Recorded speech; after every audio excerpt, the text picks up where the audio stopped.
आदरणीय श्रद्धेय परमपूज्य पट्टाभिषेक महाराजार्य कवीश्वर कुलभूषण आचार्य प्रवर महंत श्री नागनाथ बाबाजी हे उपस्थित आहेत। त्यासोबतच आता ज्यांनी आपल्या अधिकारवाणीतून श्रीमद भगवद्गीतेवरती प्रकाश टाकलेला आहे, गेली अनेक दशकांपासून श्रीमद भगवद्गीतेवरती अभ्यास करून व्यासंग करून त्या श्रीगीतेचा संपूर्ण समाजामध्ये तळागाळापर्यंत ती पोहोचावी, तिचा विचार पोहोचावा यासाठी जे काम करत आहेत, यासाठी माझ्यासारख्या नवोदित अभ्यासकांना जे मार्गदर्शकाच्याच ठिकाणी आहेत, गुरुस्थानी आहेत, असे आदरणीय चापे सर महानुभाव पंथामध्ये प्रचार प्रसाराच्या दिशेनं काही प्रयत्न करत असताना कुणाची तरी प्रेरणा आपल्या मागे असावी, मार्गदर्शन या पद्धतीचं असावं असं सगळेच तरुणांना वाटतं। असे या व्यासपीठावरती उपस्थित असलेले दुसरे विद्वद्रत्न अर्थात आदरणीय श्रद्धेय परमपूज्य साहित्याचार्य श्री संतोष मुनीजी शास्त्री हे जरी खरं असलं तरी सुद्धा याचीही मला जाणीव आहे की समोर बसलेल्या श्रोत्यांमध्ये सुद्धा संस्कृत भाषा असेल, श्रीमद भगवद्गीता असेल, महानुभाव पंथाची ब्रह्मविद्या असेल, ब्रह्मविद्याशास्त्र असेल, याचे उत्तम जाणकार समोर बसलेले आहेत। आणि या सगळ्यांच्या समोर मी केवळ आणि केवळ फक्त आणि फक्त मला सूचित केल्याप्रमाणे श्रीमद भगवद्गीता आणि मानव धर्म हा जो ग्रंथ आहे, या ग्रंथाचा परिचय करून देण्यासाठी, या ग्रंथामध्ये काय आहे तो विषय समजून सांगण्यासाठी, त्याचा आशय समजून सांगण्यासाठी, आणि जर वेळ उरला आपल्याकडे हाताशी जर राहिला तर या ग्रंथाचं थोडंसं आस्वादन काही आपण करू शकतो का, या दृष्टीने या महत्त्वाच्या मुद्द्यांवरती फक्त बोलण्यासाठी इथे उभा आहे। अगदी सुरुवातीला विषय मांडण्याच्या पूर्वी मानव संप्रदायाच्या तत्वज्ञानाच्या अनुषंगाने जर विचार केला तर ज्या व्यासपीठावरती मी आता बसलेलो आहे, त्या व्यासपीठावरती बसण्याची तशी माझी पात्रता नाही, कारण या व्यासपीठावरती माझ्या गुरुस्थानी असलेले सगळेच विद्वज्जन उपस्थित आहेत। मी खूप त्यांच्या समोर छोटा असा असणारा व्यक्ती, अभ्यासक, विद्यार्थी, परंतु त्यांचं मन मोठं आहे की त्यांनी मला या पात्रतेचं समजलं। असं म्हणतात की मुलाचं जे चित्त आहे, मुलाची जी स्थिती आहे, ती माऊलीचं जे चित्त आहे ते समजत असतं। या न्यायाने खऱ्या अर्थाने ज्यांनी मला आपल्या हृदयामध्ये जागा दिलेली आहे आणि ही जागा देऊन माझ्या कला मुलांना वाव देण्याचा वेळोवेळी कोणतीही संधी जे सोडत नाही, अशा माझ्या गुरुस्थानी असलेल्या अठ्ठाबाईजी खरं तर 2 ओळींमध्ये त्यांची कृतज्ञता व्यक्त करणं हे सुद्धा मी माझं कर्तव्य समजतो की दिली हृदयात जागा तू बदलली जिंदगी माझी, दिली हृदयात जागा तू बदलली जिंदगी माझी, बगीचा सारखी फुलली बहरली जिंदगी माझी, बगीचा सारखी फुलली बहरली जिंदगी माझी। या बहरलेल्या आयुष्याला खऱ्या अर्थाने पूर्णत्व प्राप्त करून देण्यामध्ये त्यांचा मोठा सहयोग आहे। आदरणीय चापे सर या ठिकाणी उपस्थित आहेत। त्यांचा श्रीमद भगवद्गीतेच्या निरूपणाचं जेवढं वय आहे, कदाचित तेवढं माझं वय नसेल आता, इतके माझ्यापेक्षा ज्येष्ठ आणि गुरुस्थानी आहेत। काही लोकांचा अशा वेळी फक्त हातामध्ये हात असणं हेच आपल्यासाठी खूप मोठी भाग्याची गोष्ट असते, कारण त्यांना घडवताना प्रकृतीने किंवा त्यांना घडवताना ईश्वराने एका वेगळ्या हेतूने घडवलेलं असतं आणि एका निष्णात हातांनी अशी व्यक्ती घडवलेली असतात। आणि म्हणून माझे एक मित्र असं म्हणतात, कसे घर बांधता येते तुला हृदयात हातांनी, तुला नक्कीच आहे घडविले निष्णात हातांनी। जिथे संवादण्याचे संपदे सामर्थ्य शब्दांचे अशा वेळी धरावे फक्त आपण हात हातांनी, अशा वेळी धरावे फक्त आपण हात हातांनी. या सगळ्या लोकांच्या सोबत बसत असताना फक्त त्यांचा हात माझ्या हातामध्ये ठेवून आणि माझं पूर्ण लक्ष त्यांच्या चरणस्पर्शाच्या अनुषंगाने ठेवून मी माझ्या या विवेचनाला आणि वक्तव्याला सुरुवात करतो आहे. या ग्रंथाच्या अनुषंगाने बोलत असताना सर्वप्रथम श्रीमद भगवद्गीता, ब्रह्मविद्या शास्त्र आणि महानुभाव पंथ असे काही महत्त्वाचे दुवे आहेत. या दुव्यांचा आपल्याला विचार करावा लागतो. इथे बोलत असताना हा खरं तर श्रीमद भगवद्गीता हा साधारण विषय नाहीये. हा मी विचार करत असताना हा फक्त ब्रह्मविद्या शास्त्रापुरता विषय मर्यादित आहे असं मी मानत नाही. हा विषय फक्त महानुभाव संप्रदायापुरता आहे असंही मी मानत नाही. हा फक्त एका भारत देशापुरता आहे असंही माझं मत समजायला धजावत नाही. याचं कारण असं आहे की फिलॉसॉफी, तत्वज्ञान नावाचा जो विषय आहे हे सगळं जग व्यापून उरलेला विषय आहे आणि ज्या विषयाकडे अगदी पॉइंट काहीतरी टक्के लोक वळतात अभ्यासाला. श्रीमद भगवद्गीता हा भारतीय ज्ञान प्रणालीमध्ये असलेल्या तत्वज्ञानाचा विषय आहे आणि तो दर्शन शास्त्राचा असणारा विषय आहे.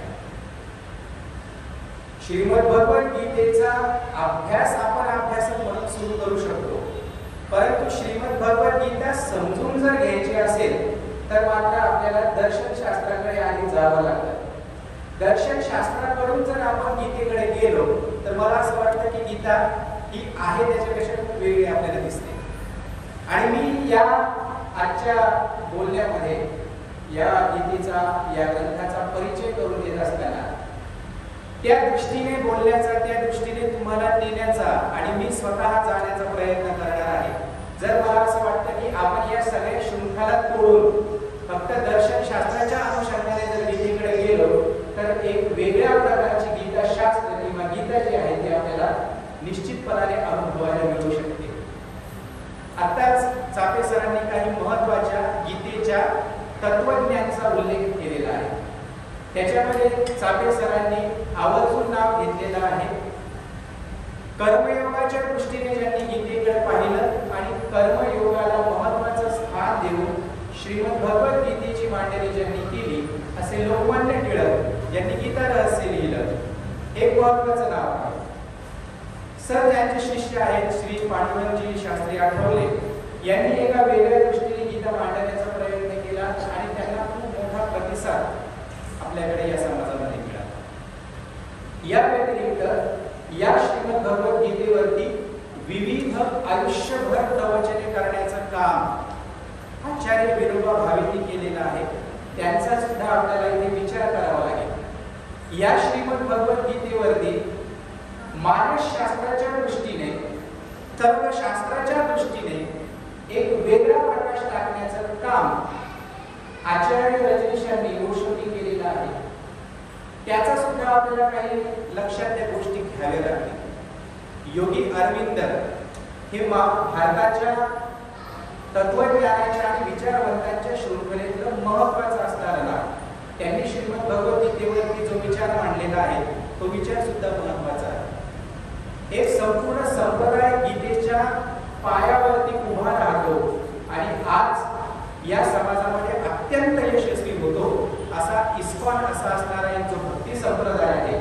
या इस्कॉनचे संस्थापक जे आहे श्री प्रभुपाद म्हणून ज्यांनी गीता ॲज इट इज अर्थात गीता जशी आहे तशी हा जो ग्रंथ लिहिलेला आहे त्याचाही आपल्याला थोडासा विचार करावा लागतो. या स्वतः गांधींनी सुद्धा या गीतेवरती अनेक प्रवचन दिलेले आहेत. गांधींनी गीतेचा विचार केलेला आहे. असे अनेक विचारवंत आहेत की ज्यांनी या श्रीमद भगवद्गीतेवरती प्रेम केलं. एका अर्थाने आपण असं म्हणू शकतो की गीतेचे हे एकनिष्ठ पाईक होते. 12व्या शतकामध्ये यावरती गीता टीका लिहिण्याचं आणि संपूर्ण जगभर खऱ्या अर्थाने या गीतेचं प्रचार प्रसार करण्याचं कार्य ज्यांच्या माध्यमातून झालं असे वारकरी संप्रदायाचे अत्यंत शीर्षस्थ असलेले संत ज्ञानेश्वर माऊली ज्यांना आपण म्हणतो. ज्ञानेश्वरांनी जी ज्ञानेश्वरी लिहिली याचा मूलभूत पाया जो आहे हा श्रीमद भगवद्गीता हा ग्रंथ आहे. अर्थात ते रामायण हा सुद्धा ग्रंथ घेऊ शकले असते, त्यावेळेस होतं रामायण. महाभारत हा सुद्धा ग्रंथ घेऊ शकले असते, तोही ग्रंथ होता. श्रीमद भागवत हा ग्रंथ सुद्धा होता. एवढे मोठे सगळे ग्रंथ बाजूला सारून संत ज्ञानेश्वरांनी श्रीमद भगवद्गीता हा 700 श्लोकांचा ग्रंथ निवडला. याचा अर्थ हा आहे की या श्रीमद भगवद्गीतेमध्ये निश्चितपणाने या समाजाचं हित आणि मानवाचं कल्याण दडलेलं आहे, हे आपल्याला सहजपणाने लक्षात येईल. महानुभाव पंथ ब्रह्मविद्या शास्त्र आणि गीतेचा जर विचार केला तर या विचारामध्ये, या परिप्रेक्ष्यामध्ये महानुभाव पंथाने श्रीमद भगवद्गीतेवरती प्रचंड प्रेम केलेलं दिसतं. म्हणजे शंभू तुळपुळेंनी जेव्हा महानुभाव पंथ आणि त्याचे वाङ्मय हा ग्रंथ लिहिला, हा ग्रंथ लिहित असताना त्याचे जे वेगवेगळे सगळे त्यांनी भाग केलेले आहेत, या भागांमध्ये प्रकर्षाने महत्वपूर्ण स्थान त्यांना श्रीमद भगवद्गीतेच्या स्वतंत्र लिहिलेल्या टीकांना द्यावे लागलं. विचारवंतांमध्ये, अभ्यासकांमध्ये, संशोधकांमध्ये महानुभावांनी गीतेवरती किती टीका लिहिल्या याच्यामध्ये जरी मतभेद असले तरी सुद्धा एका अर्थाने श्रीमद भगवद्गीतेवरती 114 गीता टीका लिहिल्या गेलेल्या आहेत, एका मताने 54 गीता टीका लिहिलेल्या आहेत, एका मताने 52 गीता टीका लिहिलेल्या गेलेल्या आहेत. याच्यामध्ये ज्या काही प्रसिद्ध अशा असणाऱ्या ज्या गीता टीका आहेत, या गीता टीकांमध्ये भिंगारकरी नावाची एक टीका आहे, ही महानुभाव पंथामध्ये प्रसिद्ध आहे. गोपाळदासी नावाची एक गीता टीका आहे, ही सुद्धा महानुभाव पंथामध्ये प्रसिद्ध आहे. अशा अनेक गीता टीका ज्या आहेत, या अनेक गीता टीका महानुभाव संप्रदायामध्ये विशेषत्वाने प्रसिद्ध आहेत. यामध्ये गद्य अशा असलेल्या टीका सुद्धा महानुभावांनी लिहिल्या आणि पद्य म्हणजे काव्यात्मक सुद्धा गीता टीका लिहिलेल्या आहेत.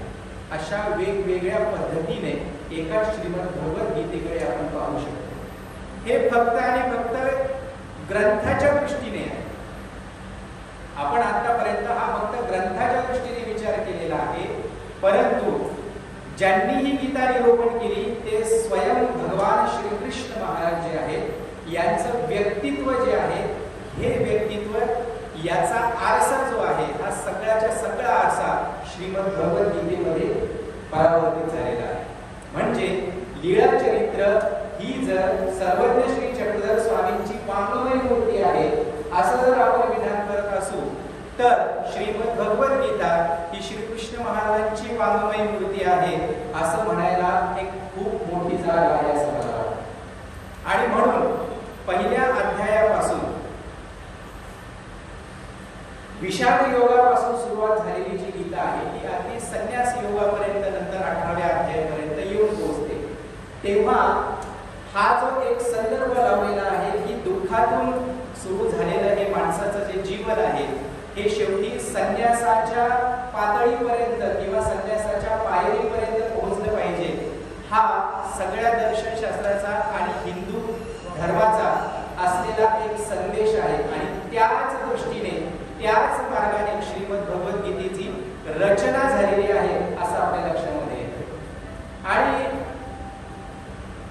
श्रीमद भगवद्गीतेमध्ये सांगितलेलं आहे की जीवन कसं आहे तर अशाश्वत आहे, जीवन कसं आहे दुःखालय आहे, जीवन कसं आहे तर ते क्षणभंगुर आहे, असा सगळा असणारा जो भाग आहे. मग यामध्ये सत्य काय आहे तर सत्य जे आहे ते सत्य म्हणजे महानुभाव पंथाने जे तत्वज्ञान मांडलेलं आहे, ते तत्वज्ञान म्हणजेच जीव, देवता, प्रपंच आणि परमेश्वर हे चार अनादीचे जे पदार्थ आहेत, यांचं यथातथ्य प्रमेयपूर्वक ज्ञान प्राप्त करणे आणि जीवेश्वर भेद करून स्वामिभूत्य संबंध जो आहे, हा जोपर्यंत आपल्याला कळत नाही, याचं जोपर्यंत आपल्याला ज्ञान होत नाही, तोपर्यंत आपल्याला या सकल सृष्टीच्या मुळाशी असलेल्या कोणत्याही ज्ञानाचं यथातथ्य ज्ञान प्रणवणार नाही, हे खऱ्या अर्थाने गीता सांगते आहे. मी सुरुवातीला सांगितलेलं होतं, दर्शनशास्त्राच्या अनुषंगाने आपण जर विचार केला तर गीतेमधलं काहीतरी वेगळं आपल्याला निश्चितपणाने प्राप्त होतं. आपण थोडंसं या ग्रंथाकडे आता येऊया, ज्या ग्रंथाचा परिचय करून देण्यासाठी मी इथे उभा आहे. ही फक्त पार्श्वभूमी आहे या ग्रंथाची. मग आता ओंकार नागराज महानुभाव हे या ग्रंथाचे लेखक आहेत. या लेखकांना अशी प्रेरणा का मिळाली की त्यांनी हा ग्रंथ लिहिला पाहिजे म्हणून? तर या ग्रंथाची जी प्रेरणा आहे, या ग्रंथाची प्रेरणा त्यांनी स्वतः लिहून ठेवलेली आहे. या ग्रंथाची प्रस्तावना जर तुम्ही वाचली, मला असं वाटतं की जो निहित वेळ दिलेला आहे त्या निहित वेळेनुसार मला ते पुस्तकही हातात घेण्याची गरज नाही. काही मी मुद्दे काढलेले आहेत त्याच्यामध्ये घेण्याची गरज पडणार नाही. या ग्रंथाच्या प्रस्तावनेमध्येच आदरणीय ओंकार नागराज बाबाजी महानुभाव यांनी एक गोष्ट सांगितलेली आहे की मला हा ग्रंथ लिहिण्याची प्रेरणा का झालेली आहे. त्यांनी असं सांगितलं की मी खानदेशमधला व्यक्ती आहे, त्यांचा जन्म खानदेशमधला आहे. खानदेशमध्ये जन्मलेलो असताना माझं सगळं लहानपणीचं आणि माझं कौटुंबिक जे काही वातावरण आहे हे अजिबात महानुभावपंथीय नव्हतं. तर त्यांच्या घरामध्ये भगवान शंकराची भक्ती होती, त्यांची उपासना होती. रोज सकाळी उठणे, स्नान करणे, आणि आमच्या गावामध्ये एक धनिक माणूस होता. त्या धनिक माणसाच्या घरी रोज एक गाडी भरून गुलाबाचे फुलं यायचे. मी त्या व्यक्तीच्या घरी जायचो. त्या गाडीवर गुलाबांच्या फुलातून एक परडीभर फक्त गुलाबाचे फुलं रोज घेऊन यायचो. आणि माझं सगळं स्नान विधी वगैरे झाल्यानंतर आमच्याच गावामध्ये जे शंकराचं मंदिर होतं त्या मंदिरामध्ये जाऊन त्या शंकराची पूजा करायचो, अर्चना करायचो, प्रार्थना करायचो, उपासना करायचो. आणलेली सगळीच्या सगळी जी फुलं आहेत ती शंकराच्या पिंडीवरती शंकराला समर्पित करायची. आणि जे काही आडवं भस्म वगैरे आहे कपाळाला लावणं, टिळा आहे, हे सगळे सोपस्कार आणि हे सगळं कर्मकांड झाल्यानंतर माझा दिवस सुरू व्हायचा. यासोबतच माझं काही शास्त्राध्यय, पुराण श्रवण हे चालू होतं. आणि हे चालू असताना त्यांनी ज्यांची भक्ती करत होते, अर्थात शंकर भगवान जे आहेत, महादेव आहेत, त्यांची जी भक्ती करत होते, तर त्याच्यामध्ये त्यांना एक संदर्भ असा आला पुराण श्रवण करताना, त्यांचे ज्ञान श्रवण करताना, की भगवान शंकराला सुद्धा कुणीतरी शाप दिलेला आहे आणि भगवान शंकरांना सुद्धा तो शाप भोगावा लागला. तर इथे पण माझ्या मनामध्ये शंका निर्माण झाली की जर स्वयं भगवान जे आहेत त्यांना जर यापासून मुक्तता मिळू शकली नाही तर मग माझी मुक्तता जी आहे ती या ठिकाणी होईल का, ही शंका निर्माण झाली. आणि मग मी याच्याही पलीकडे काही ज्ञान आहे का याचा शोध घेऊ लागलो. आणि हा शोध घेत असताना काही महानुभाव संतांचा सहवास त्यांना लावला आणि त्या महानुभाव संतांना त्यांनी या शंका विचारल्या. ज्या महानुभाव संतांना त्यांनी शंका विचारल्या त्या महानुभाव संतांनी त्यांना श्रीमद ब्रह्मविद्या शास्त्रामध्ये असलेले जे तत्व आहेत ते तत्व तिथे निरूपण केले. आणि याच प्रस्तावनेमध्ये या ग्रंथाचे लेखक आचार्य पंत ओंकार बाबाजी महानुभाव, नागराज बाबाजी महानुभाव यांनी चारही पदार्थांचे कार्य, कारण, स्वरूप आणि लक्षण थोडक्यात देण्याचा प्रयत्न केलेला आहे. याच्यामध्ये जीवाचं जे स्वरूप आहे, जे अविद्यात्मक आहे, जीवाचं जे स्वरूप आहे ते एकदेशीय आहे, तो अकेवल आहे, अशा सगळ्या प्रकारचं जीवाचं स्वरूप त्यांना तिथे प्रकट झालं. देवता ज्या आहेत ह्या परमेश्वरापासून अत्यंत भिन्न अशा असणाऱ्या आहेत. परमेश्वर म्हणजे देवता नाही, देवता म्हणजे परमेश्वर नाही.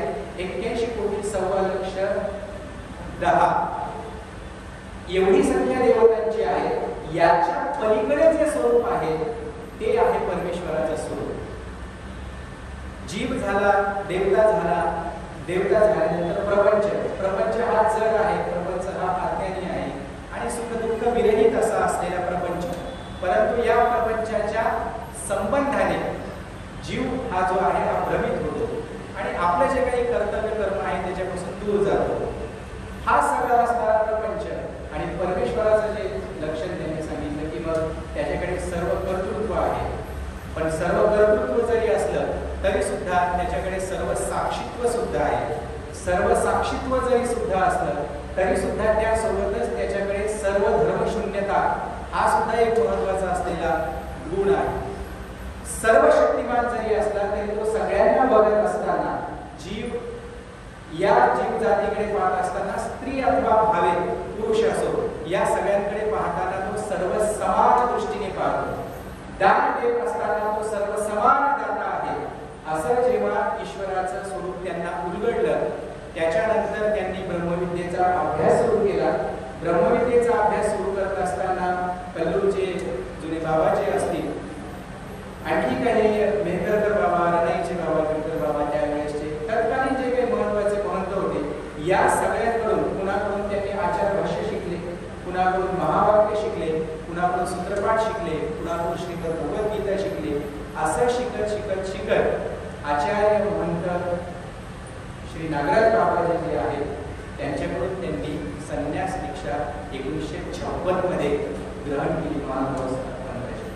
आणि ही संन्यास दीक्षा ग्रहण केल्यानंतर त्यांना हे जाणवलं की इतर मी पाहता पुन्हा दर्शन शास्त्राकडे ही गोष्ट त्यांनी ग्रंथात सांगितलेली की इतर दर्शन शास्त्र जे आहेत या सगळ्या दर्शन शास्त्रांनी जीव, देवता, प्रपंच आणि परमेश्वर यांचा नेमका थोडासा गोंधळ झालेला आहे. आणि म्हणून मग नेमकी भक्ती कशी करायची, नेमकी उपासना कशी करायची आणि हे सगळे पदार्थ स्वतंत्र कसे आहेत यांचा सगळ्यांचा गोंधळ झालेला आहे.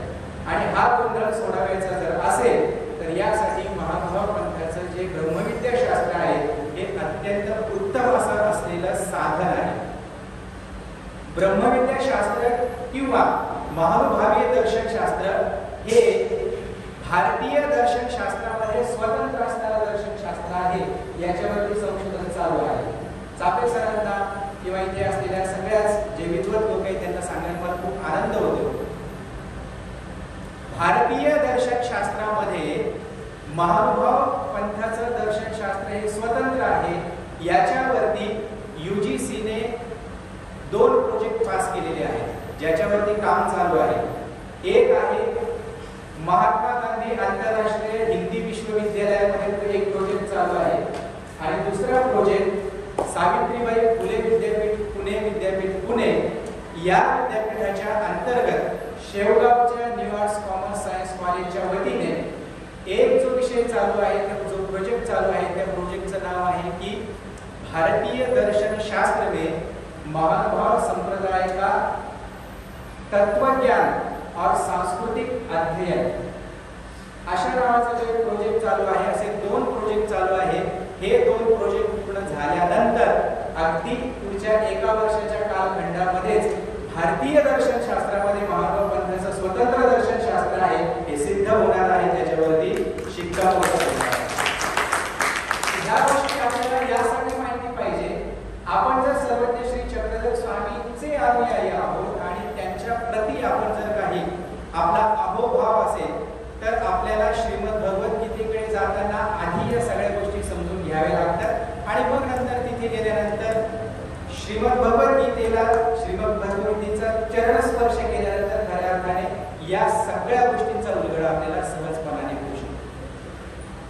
आता ज्या पद्धतीने जीव, देवता, प्रपंच आणि परमेश्वर याचे कार्यकारण आणि स्वरूप लक्षण मी सांगितले, याच कार्यकारण स्वरूप लक्षणांच्या केंद्रबिंदूमध्ये हा जो ग्रंथ आहे श्रीमद भगवद्गीता आणि मानवता धर्म, हा ग्रंथ याच 4 महत्वाच्या पदार्थांवरती आणि ब्रह्मविद्या शास्त्राला केंद्रस्थानी ठेवून त्यांनी हा ग्रंथ लिहिलेला आहे. याचं स्वरूप काय आहे तर त्यांनी या ग्रंथामध्ये एकही श्लोक लिहिलेला नाही. पहिला अध्याय जर असेल तर पहिल्या अध्यायाचा स्वैर असा असलेला एका अर्थाने अनुवाद किंवा त्याच्यामध्ये असलेलं जे तत्वज्ञान आहे हे निखालस तत्वज्ञान हे गद्य स्वरूपामध्ये सरळ आणि सोप्या भाषेमध्ये समजून सांगितलेलं आहे. हे समजून सांगत असताना जिथे जिथे शक्य होईल आणि जिथे जिथे महत्त्वाचं वाटेल तिथे तिथे ब्रह्मविद्या शास्त्रामधल्या या 4ही पदार्थांचं आणि सृष्टीची रचना असेल, सृष्टीचा संहार असेल आणि या सगळ्या सृष्टीचं स्वयंचालन जे काही आहे या सगळ्यांचं तात्विक चर्चा त्या श्लोकाच्या अनुषंगाने करण्याचा प्रयत्न केलेला आहे. असं एकूण असलेलं या ग्रंथाचं स्वरूप आहे. वेगवेगळ्या 19 अशा भागांमध्ये त्यांनी या सगळ्यांचं वर्गीकरण केलेलं आहे. अत्यंत महत्त्वाचा असणारा हा ग्रंथ आहे. या ठिकाणी माझे स्नेही ग्लोबल महानुभाव संघाचे अध्यक्ष महात्मा सुदर्शन दादाजी कपाटे हे उपस्थित आहेत. मागे आमची ग्रंथाच्या संदर्भामध्ये चर्चा झाली होती की कुठला असा ग्रंथ आहे की जो ग्रंथ आपण आता प्रकाशित केला पाहिजे आणि लोकांपर्यंत पोहोचवला पाहिजे. तर दुःखद घटना जरी असली तरी सुद्धा काही दुःखद घटना आपण त्या सुखामध्ये परावर्तित करू शकतो. याचं एक उत्तम उदाहरण नेमकेच वडाळा महादेव येथील शास्त्री जेव्हा कैवल्यवासी झाले होते त्यांच्या दसऱ्याच्या निमित्ताने एक ग्रंथ प्रकाशित केला होता. तो म्हणजे डॉक्टर बी.व्ही. कोलते यांनी सर्वज्ञ श्री चक्रधर स्वामींच्या संदर्भात सर्वज्ञ श्री चक्रधर हा जो ग्रंथ लिहिला हा त्यांच्या दसऱ्याच्या निमित्ताने तो सगळ्यांना वितरित करण्यात आला होता. आणि तीच प्रेरणा घेऊन नंतर याच परंपरेमध्ये आदरणीय श्रद्धेय परमपूजनीय कैवल्यवासी डोंगेगाव निवासी बाबा जेव्हा कैवल्यवासी झाले त्यावेळेस त्यांच्या 10व्याच्या वेळेस ज्या ग्रंथावरती मी आता बोलतो श्रीमद भगवद्गीता आणि मानव धर्म हा ग्रंथ वितरित करण्यात आलेला आहे. आता जी प्रत चाबे सरांना या ठिकाणी देण्यात आलेली आहे ही तीच प्रत आहे जी 2021 मध्ये प्रकाशित करण्यात आलेली आहे. अशा प्रकारे 2 वेळा हा ग्रंथ प्रकाशित झालेला आहे. एकदा मूळ ग्रंथ बाबांनी स्वतः प्रकाशित केला, तो राऊळ प्रकाशनाने प्रकाशित केलेला आहे. दुसऱ्यांदा हा ग्रंथ जेव्हा प्रकाशित झाला तेव्हा राऊळ प्रकाशनानेच प्रकाशित केला, परंतु या ग्रंथाचं वितरण मात्र महानुभाव पब्लिकेशन अर्थात ग्लोबल महानुभाव संघाने केलेलं आहे. अशा प्रकारे या सगळ्या ग्रंथाची रचना आहे. माझ्या पद्धतीने एका ग्रंथाचं एका साहित्य कृतीचा परिचय ज्या पद्धतीने करून देण्याचा प्रयत्न मी केलेला आहे त्या पद्धतीने मला असं वाटतं की आपण सर्वांना कदाचित या सगळ्या पुस्तकाचं या ग्रंथाचं काय विवेचन आहे ते लक्षात आलं असेल. या ठिकाणी फार मी आपला वेळ घेणार नाही आणि मला असं वाटतं की माझ्या नियत वेळेमध्ये मी या ग्रंथाचा परिचय करून देण्याचा प्रयत्न केलेला आहे. आपणा सर्वांना मी खूप खूप शुभेच्छा देतो, आपले आभारही व्यक्त करतो की आपण माझं एक 10 मिनिटं आपण सगळ्यांनी ऐकून घेतलं. आमचे सगळ्यांना या ठिकाणी आहे 2 मिनिटं मी त्यांना शुभेच्छा देणार आहे, कारण त्यासोबतच आज असा आपला कार्यक्रम आहे अण्णांचा आज खऱ्या अर्थाने एक निवृत्तीचं जे सेवागौरव आपण म्हणता येईल सेवागौरव समारंभ सुद्धा आहे. सेवेतून निवृत्त झाल्यानंतर मी असं मानतो की माणसाची दुसरी इनिंग सुरू होते. तो काही निवृत्त वगैरे कोणत्या कामातून होते. बऱ्याचदा आमच्याकडे असा अंधश्रद्धा आहे की मी आता कामातून निवृत्त झालेलो आहे, मी आता काहीच करणार नाही. पण उलट गोष्ट अशी आहे की निवृत्त झाल्यानंतर आता राहून गेलेल्या गोष्टी करण्यासाठीची सुरुवात करावी लागत असते. 2च ओळीमध्ये मी फक्त संकेत करतो बाकी सगळं तुम्ही सगळं समजून घ्या की द्वंद्व कहां तक पाला जाए, युद्ध कहां तक टाला जाए. द्वंद्व कहां तक पाला जाए, युद्ध कहां तक टाला जाए. तू ही है वंशज राणा का, फेंक जहां तक भाला जाए, फेंक जहां तक भाला जाए. धन्यवाद.